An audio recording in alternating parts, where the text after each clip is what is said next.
Y recién hacíamos, ¿no?, comparaciones.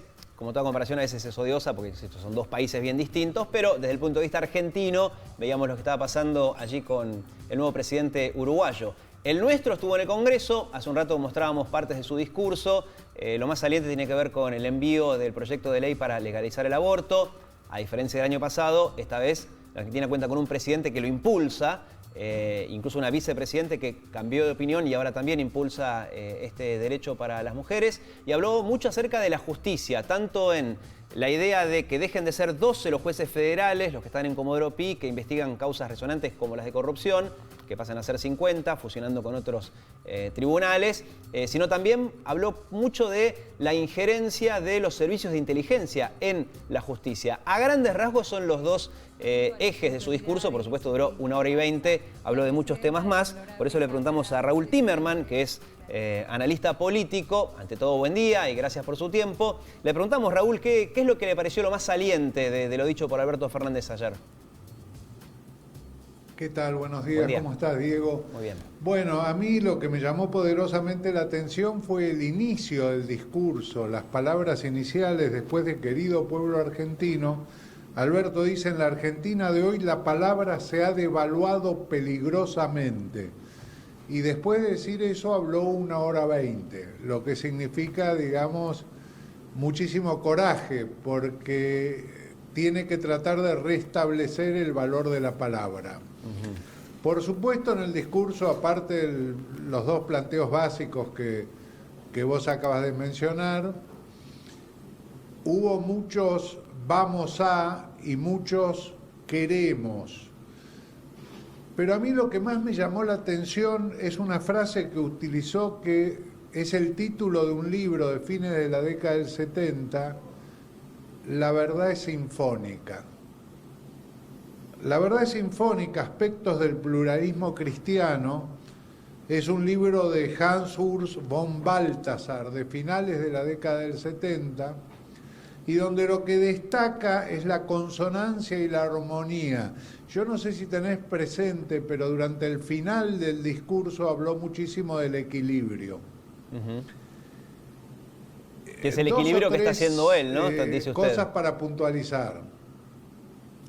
Primero, es la primera vez que hay un presidente peronista porteño, de Puerto Madero. Los dos anteriores que podemos recordar, o tres, Menem de La Rioja, Duhalde de la provincia de Buenos Aires, Perón de la provincia de Buenos Aires. El peronismo porteño,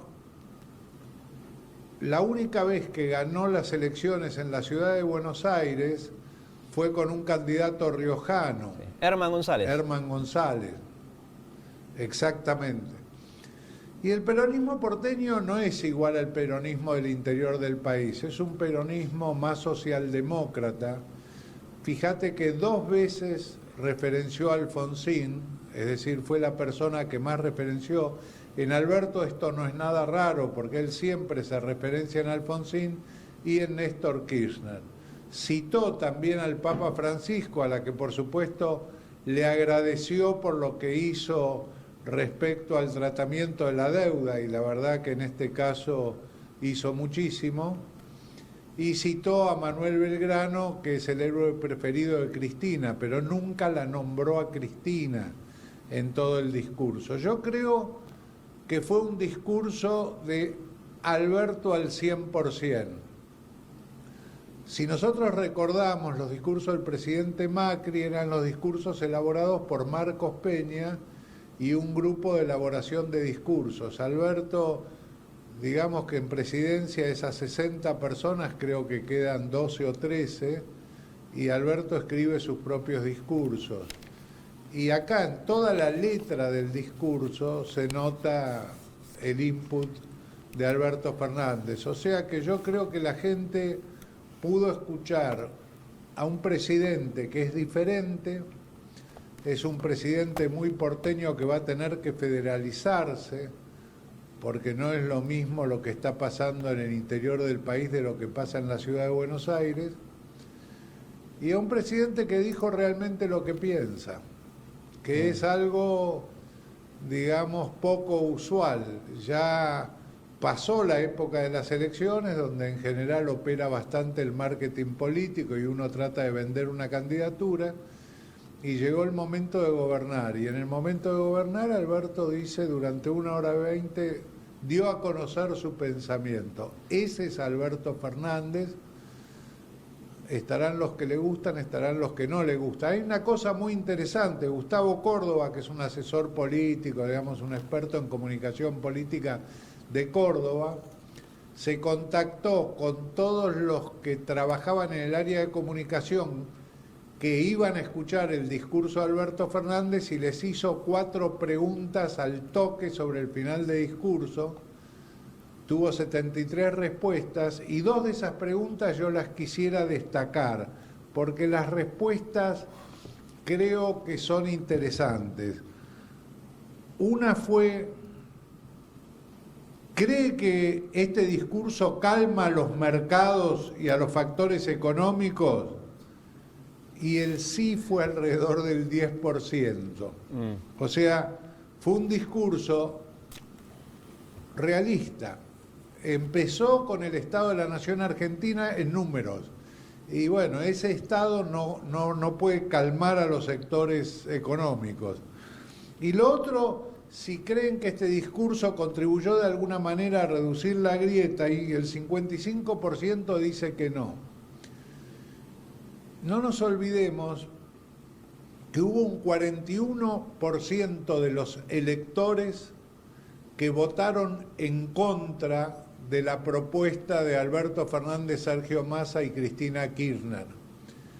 Y ese 41% votó al candidato que era el responsable de la crisis que llevó a que Alberto Fernández gane las elecciones. Sería en ese caso el peor candidato que podía haber ofrecido el oficialismo. Y ese peor candidato sacó el 41% de los votos. Eso nos puede dar la pauta de la profunda división que hay en la manera de pensar de los argentinos y el equilibrio que está haciendo Alberto Fernández para tratar de sumar gente a su proyecto de las que no lo votó. Yo creo que ha sido de los discursos de la democracia de Alfonsín hasta aquí posiblemente uno de los 3 o 4 mejores en apertura de sesiones. Bien. Y viendo el discurso de Larreta, ¿no? Lo llevo a terreno de Capital Federal. Bueno, como siempre es Larreta, a él le gusta mucho hablar de obras, no tira tantos conceptos, sino hace repasos con datos. Muchas veces después la oposición dice que los datos son erróneos, el oficialismo dice que son datos certeros, pero esa es otra cuestión, me refiero a estilos, ¿no? No son tantos conceptos abstractos, sino obras. En este caso habló de 40 escuelas construidas en el último periodo, habló de 7 estaciones de subte, 3 de ellas fue con colaboración con el gobierno nacional. En ese sentido habló de datos, pero hubo uno en particular que llamó la atención que no nombró, que es algo que une a la nación con la ciudad, que es el conflicto por la coparticipación. Hoy nos contaba Sofía que estamos hablando de 45.000 millones de pesos, nada menos, que es el dinero que podría dejar de recibir la ciudad si es que Alberto Fernández deja de darle este dinero, o al menos parte de este dinero. ¿Por qué cree que Larreta ni siquiera nombró el tema de este conflicto tan grande? Es como un elefante en un ascensor. Bueno, básicamente digamos que hay una diferencia básica entre el discurso de alguien que viene gobernando durante 4 años y que continúa 8 años de gobierno de su mismo partido político. Es decir, tiene que hablar de lo que se hizo y después de lo que se va a hacer. El que inicia un periodo de gobierno, como es el caso de Alberto Fernández, tiene obligatoriamente que hablar de lo que va a hacer, porque no puede hablar del pasado político, se tiene que remontar a la época en que él era jefe de gabinete de Néstor Kirchner.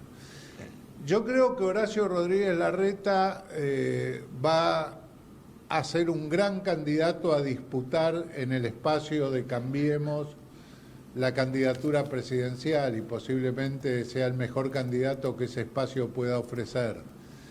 Y creo que es un dialoguista, básicamente, es un hombre que viene de la política, es un hombre que cree en la contención de los diferentes espacios políticos en el gobierno. Fijémonos que prácticamente no ha tenido huelgas, paros, conflictos con los empleados municipales, no ha tenido conflictos con los distintos componentes de la legislatura, incluso con la izquierda que forma parte de esa legislatura. Bueno, es un hombre que cree en la contención política y cree en el diálogo. Va a seguir hablando seguramente con Alberto Fernández respecto al tema de la coparticipación y la necesidad de fondos de la ciudad, y creo que ese es el motivo por el cual no lo ha mencionado. Claro. Los que creen en la política creen en el diálogo antes que en la exposición pública a través de los medios. Bueno, en ese sentido es una estrategia, ¿no? Entonces, esperemos que sea así, que no haya hablado del tema, porque Alberto Fernández tampoco habló de esta cuestión, quizás sea porque estén, vayan a saber, cerca de lograr un acuerdo. En ese sentido, sería algo positivo. Le agradecemos mucho, Raúl. Aparte tienen un muy buen diálogo ellos dos. Sí, es cierto, claro. Tienen un muy buen diálogo. Bueno, esperemos que llegue a buen puerto entonces. Gracias, Raúl, por su tiempo. No, al contrario, gracias a ustedes, éxito en el programa.